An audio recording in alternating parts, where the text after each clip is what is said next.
welcome back, everyone. We are live. It is great to be on here on this late Wednesday evening, probably Thursday by the time you're getting to this live. But folks, we do have some breaking news this evening, and I think a lot of you Republican voters are going to be satisfied after what was considerably a disappointing night, or at least the aftermath of the midterm elections this year.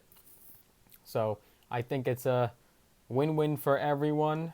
Certainly not the president, but I think voters on both sides feel some sort of satisfaction and a resolution after these results that we are aware of coming in this evening. So let's get started in just a moment here. Make sure we're good with sound. We're lagging a little bit on my end. Hello, hello. Alright guys, if you are watching right now, make sure you do go ahead and smash that like button. I'd appreciate that. This will help with the YouTube algorithm. Will support me and the channel. Let's make sure we sound good on my end. Alright, we do sound good here. If you guys can hear me, go ahead and say where you're tuning in from, steady state, location, whatever you want to tell us, where you're coming from in the world. Let us know in the live chat or in the comment section. I will kick off the chat here. Alright, we do have some. I'm surprised how many people we got hopping on such late into the evening. Usually the numbers are not so substantial this time of night. Okay, there we go. We got Terry, we got Cameron. Awesome, awesome. We do have some excitement here for these results. So with that being said, guys, like I said, Republicans were overall probably discouraged, disappointed. In fact, according to reports, the president himself was furious after learning the results of the midterm elections, at least when it came to the Senate and governor at the governor level. And yes, obviously, we do have to address the elephant in the room that President Trump has announced his third bid for the presidency, running for 2024. But that's not necessarily what this video is about, but certainly it does play into the dynamics here because, this is coming on the heels of these midterm results and the midterm elections, so it all kind of ties in. But with that being said, guys, let's get started and get right down to it. So, and if you haven't already, folks, gotcha, alrighty, that's okay. Everyone's got to go to bed and catch those Z's on their time, so I appreciate you spending the evening with us on this channel. And guys, if you haven't already, make sure you are subscribed and have notifications turned on. We are now literally just a few subscribers away from 20,000 subscribers, which I think we'll probably hit in the next day or two. Could we do it before Thanksgiving? I think we absolutely can. At the pace that we're going, I think we'll absolutely hit it before Thanksgiving.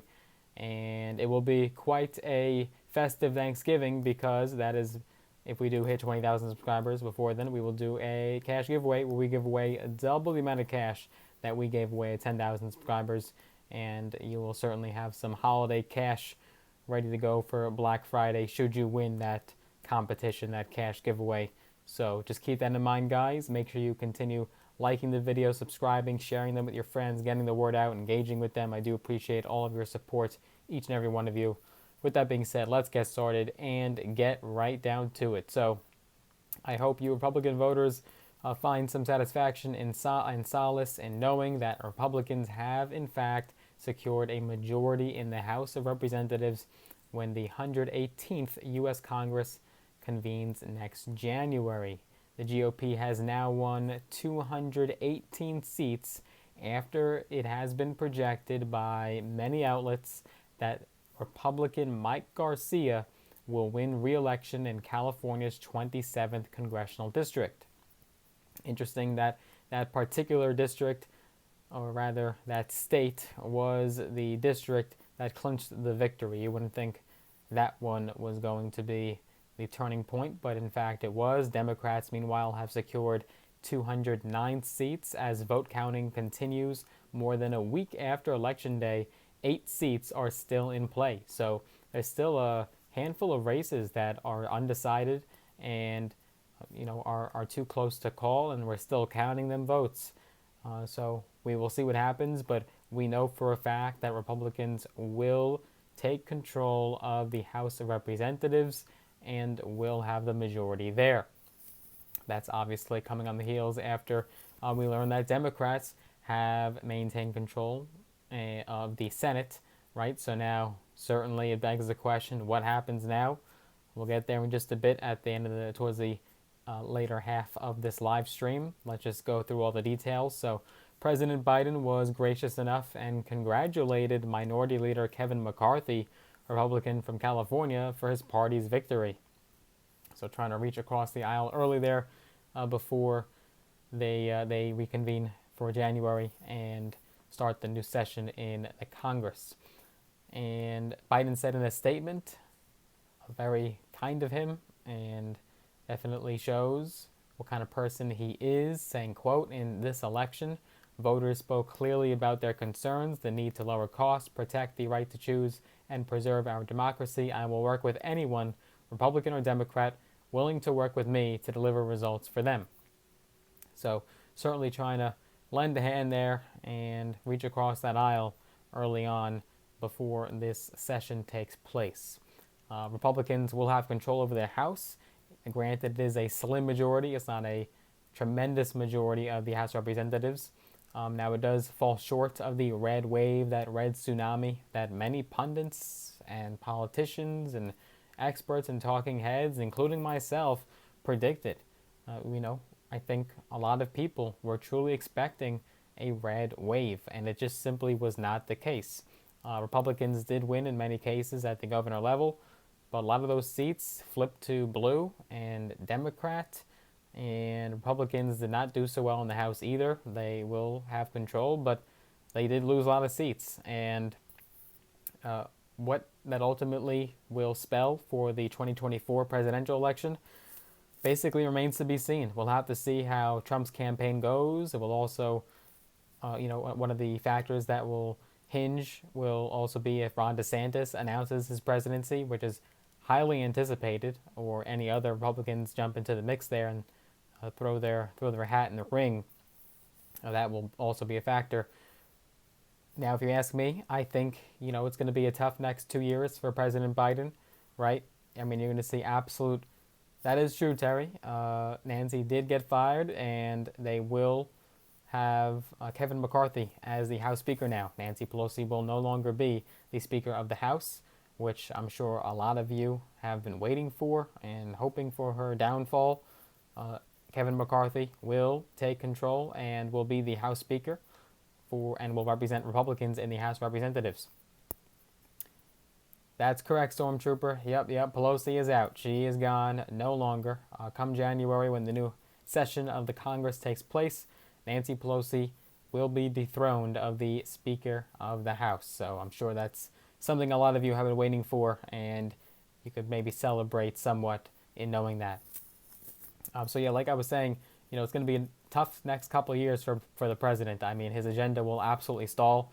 I think we're going to see total gridlock in the Congress, and you're really not going to see anything done. I mean, granted, Republicans did not get control of the Senate, but it's almost as if they did, because I think you're going to have the same gridlock either way, whether they won the Senate or they didn't.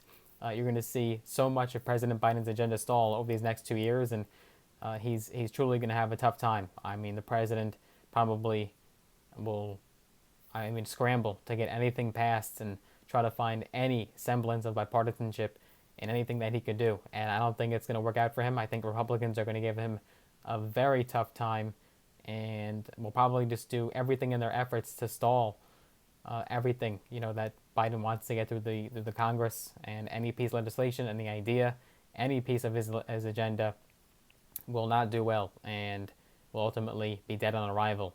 I don't think Biden's going to get anything done over these next couple of years, and that could ultimately spell trouble for him come 2024. So yes, his approval ratings have ticked up in recent months, with getting a lot done in regards to, student debt, but granted that's also on hold right now. That was a big thing for him. The infrastructure, marijuana, and so many different areas and pieces of legislation that he was able to get through, and that's why he is overall, has a better approval rating and a better outlook than he did maybe over the summer earlier this year. I think it's going to start to fall, and he's not going to get anything done. We have a lot of action in the chat here. So yes, where's Kamala Harris? I don't know. I'm certainly sure that she's working behind the scenes with the president. She has not necessarily been in the public eye too much in recent days, but Biden certainly has. Now with the missile strike into Poland, so that was a big deal, and obviously congratulating Republicans here, and then President Trump's announcement. I'm sure Biden will be pressed and asked about that, and whether or not he's raring and ready to face against the president. There's still the looming question of will Biden even be fit and will want to run in 2024? I think at this point, it's too late for him to drop out and pull out. I think he will in fact run again and try to win that second term. But many earlier this year were predicting that Biden wouldn't even want to run again, and that was a looming question and a fear for Democrats. But now Democrats have a lot of worries here, knowing that Republicans have taken control of the House. So let's get back to where we were. Democrats have held the House of Representatives since winning a majority in the 2018 midterm elections. Republicans gained ground in the 2020 elections, but Democrats still maintained a slim majority in the single digits for the first 2 years of President Biden's first term in the White House. Now, in their efforts to win back the House, Republicans focused the party's campaign messaging around what voters saw as the issues most important to them, particularly rising crime and the flailing economy. That was largely what Republicans campaigned on in all aspects this midterm election, right? Basically just pointing the finger at the Democrats and, showing how the country is doing and the climate that we're in right now. Democrats, on the other hand, though, they largely zeroed in on the issue of abortion. That was a huge factor in this season, and that followed the Supreme Court's overturning of Roe v. Wade. We discussed that over the summer, as well as what the party described as threats to democracy. And voters largely rated those issues as less important. If you look at the polls and what they actually cared about mostly, voters largely did say, part and parcel, that they care more so about the economy and inflation. That was really what a lot of people went to the ballot box this season. They had that in mind when they casted their ballot, but it still was not enough for the Republicans to win the Senate. House Republicans held leadership elections on Tuesday.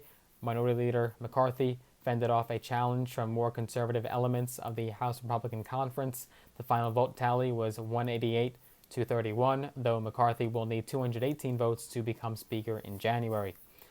The GOP has pledged to use control of the House to launch various investigations, including into Hunter Biden's business dealings, the findings of the January 6th committee, and the Biden administration's largely criticized withdrawal from Afghanistan. And the new Congress will officially be sworn into office on January 3rd. So that's what the plans for the GOP are. I don't think you're going to see a lot done. I mean, these are mostly just Republican talking points and, what they're mostly focused on. Yes, Terry, I did in fact watch highlights of Trump's announcement speech when he announced his bid for re-election.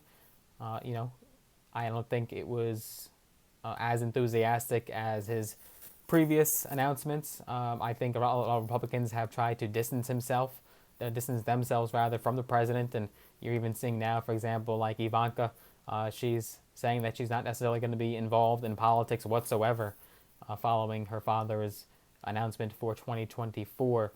I think you're going to see a lot of Republicans just try to maybe brush Trump to the side, but I don't think they'll be able to do that. I don't think you can avoid him should he become the Republican nominee. You can't really just brush him to the side and sweep him under the rug if he becomes the GOP nominee. We'll have to see if other candidates jump in. So far, it's just the president, at least the former president, that is running for re-election.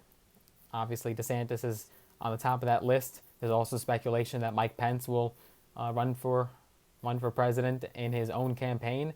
I don't think he's going to be the VP pick for Trump. They've basically parted ways and have divorced for good. Mike Pence certainly is not on good terms with the president. Amicable rather. The president is really probably going to have to find a different VP pick, and I think Republicans will appreciate that. Maybe if he gets someone on board that has some more popularity and maybe could diversify themselves a little bit more in various demographics. Right, I don't think Mike Pence necessarily represents the entire country, but we'll have to cross that bridge when we get there, because the president has just announced his reelection. So that is basically what we know, guys. Republicans have won majority control of the House as of today, and that was announced this evening. These results will mean different things for Republicans depending on who you ask. Some are very optimistic and hopeful for the future and think that this might be the start of something big for Republicans. A lot of Republicans also feel that they need a total rebrand and have to revamp the entire party, and that they truly don't even have a core messaging base right now, and they're pretty much dead. I mean, Republicans, I mean, if you look at it, what are they actually going to campaign on for 2024? I mean, Republicans are going to try to do a lot with Hunter Biden and Biden's failures and, you know, the mistakes that he's made over these last couple of years. But Democrats will probably just reiterate the same talking points that we've heard, that if we let Republicans win the presidency and the Senate, you know, in 2024, that abortion is going to be out the door, and that so many different issues and the threats to democracy and all that. So we'll see what happens, guys. It's certainly an interesting time, an interesting chapter in history. But right now, as we know, Republicans have won control of the House. So with that being said, hope you did enjoy tonight's live stream. And if you do have any questions about these results, definitely let us know in the comment section or in the live chat, and we'll happy to assist. More content is to come. Make sure you go ahead and smash the like button, and make sure you are subscribed and have notifications turned on. That way you are notified every time we do upload a brand new video or go live. And folks, just so you know, YouTube has changed the format a bit. So if you go on the homepage of anyone's YouTube channel, you're not going to see those live videos unless you click on that live tab, right? So if you look on my channel on the homepage, it actually looks like I have not uploaded in weeks, but that's not the case. If you have to click on that live tab if you want to watch any of the previous live streams. It's unfortunate that YouTube shifted and changed their format to where it looks like a live streamer does not post at all. I wish that was not the case, but hopefully you guys could find those live streams, and that's why it's so important to have the notification bell turned on, because that will notify you actually when we do go live. So with that being said, guys, if you want to get some free stocks, all mail free, use the social links, or rather the brokerage links down below in the description of this video. Sign up with the brokerage platforms or Robinhood and or Webull. You'll get some free stocks, some valued to thousands of dollars in some cases, all for free, all on me, just for signing up on my link. And if you wanted to connect with me on social media, I am on Instagram, I am on Facebook, I'm on TikTok. Use the social links down below in the description. I look forward to seeing you guys in the next one. Take care for now, and I hope you enjoy the rest of your evening. Take care.